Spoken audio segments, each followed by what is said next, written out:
ซื้อเครื่องเนี่ยเข้าไปเลือกข้างใน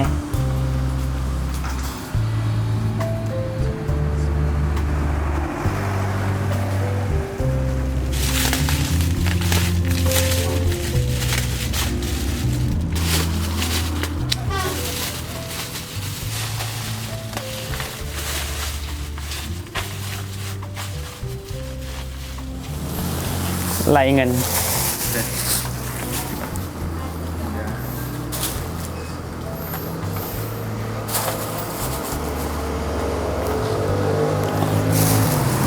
พอดีที่แซนกับซิพันกิจขอที่นี่ไว้จะบอมื่นจึงเอามาให้ปีนี้มื้ออื่นแมนค่าเซาห้านแม่กูเดือนไปมึงก็ทันให้ป้านใดสิให้เอา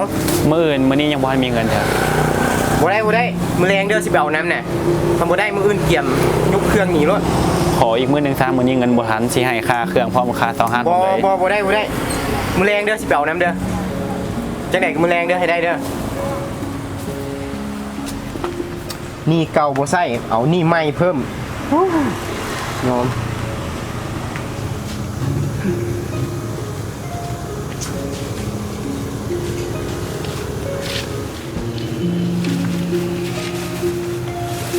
ความเงินตัว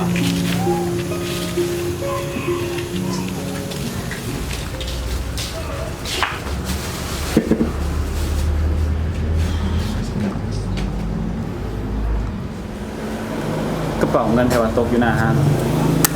ใส่เอามาเบิ่งดูกระเป๋าไผวะเงินหลายแท้เดี๋ยวมาแลงสักทีช่วยเถอะไปลิ้นใช่ปะ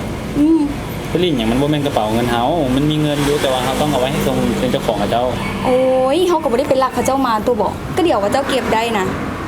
เข้าใจเก็บได้หน้าห้างค่อยว่าอีกบ่โดนเขาเจ้าคือที่มาซอกกระเป๋าเงินกับเจ้าแหละโอ้ยสุเป็นคนดีหลายเถาะเบิ่งดูเงินก็บ่มีค่าห้างก็ยังบ่ได้จ่ายแถมมือดูเครื่องหันบ่แม่นไปติดหนี้เขามาอีกแล้ววะขนมก็ยังบ่ได้ขายอีกจะสู้เป็นคนดีหลายเถาะเอาไว้ให้แหละเอาไว้ทรงกับเจ้าดีแล้วติดหนี้กับย่าเขาอันนี้ไว้ให้กับเจ้าบ่แม่นของเฮาโอ้ยตามใจเจ้าซะสั่น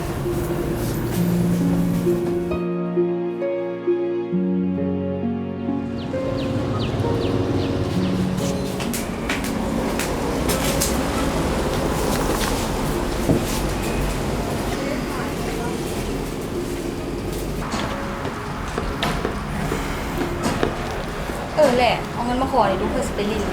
บ่มีค่าจ่ายค่าอาหารเช้านี่ยังบ่มีแล้วนี่เอาอย่างสิบ่มีเพื่อออกไปลินหน่อยเดียวไม่ให้ข่อยนี่ดูบ่มีเอาไม่ได้ใส่เบิ่งดูบ่มีค่ะจะมาโจกันยังดูอย่างสิบ่มีงั้นแฮงบ่มีแต่ไปเล่นเจ้าก็โอ้ยไปลินหน่อยเดียวนึง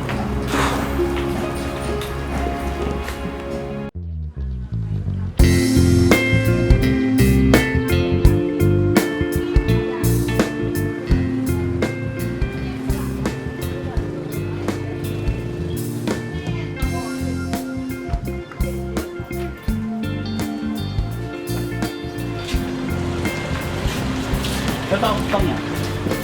กระเป๋าอะไรบ่ตกกระเป๋าเงินอ่ะกระเป๋าสีดำนะตกใส่บ่แล้วแม่นตัวนี้บ่แม่นบ่แม่นละอ๋อเห็นตกอยู่นี่นะขอบใจแล้วอ๋อบ่เป็นยัง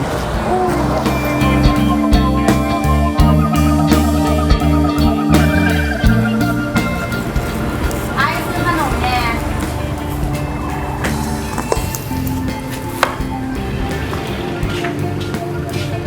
เอาจักพันเอา5,000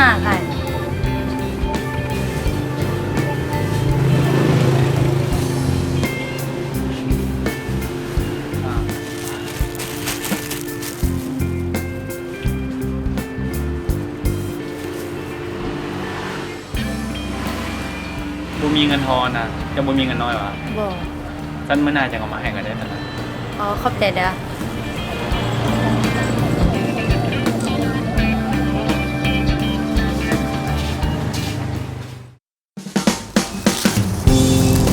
จังได๋ปลาห้านได้แล้ววะยังบ่ทันมีแท้นะยังบ่มีมื้ออื่นบ่ได้วะบ่ได้อุ่นเครื่องเด้ออุ่นเครื่องออกเด้อคันมามื้ออื่นยังบ่เห็นนี่เก็บออกเบิดเด้นี่น่ะขออีกมื้อนึงบ่ได้วะบ่มื้อเช้าเด้อสิมาเช็คมึงเด้อคันยังเห็นเครื่องอยู่นี่ยึดบ่ได้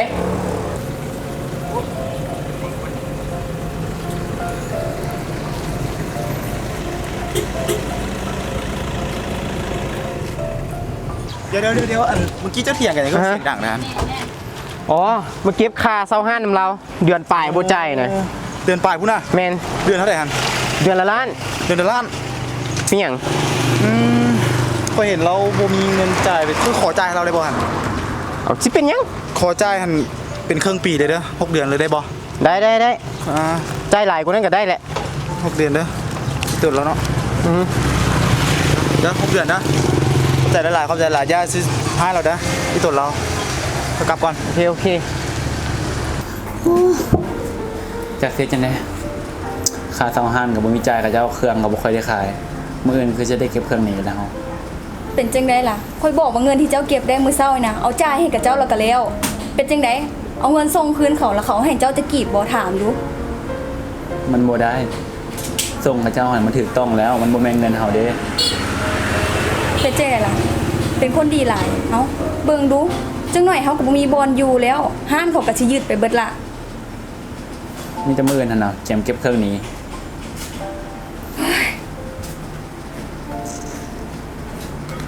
เข้าดีมาบอก เข้าดีนะ มึงอยู่ต่อได้บ่แม่นเดือนเดียวเด้ เป็นหยัง 6 เดือน 6 เดือน มีคนจ่ายให้ ให้ใจดีคือไม่จ่ายให้ล่ะ เด้กูเราขี่รถใหญ่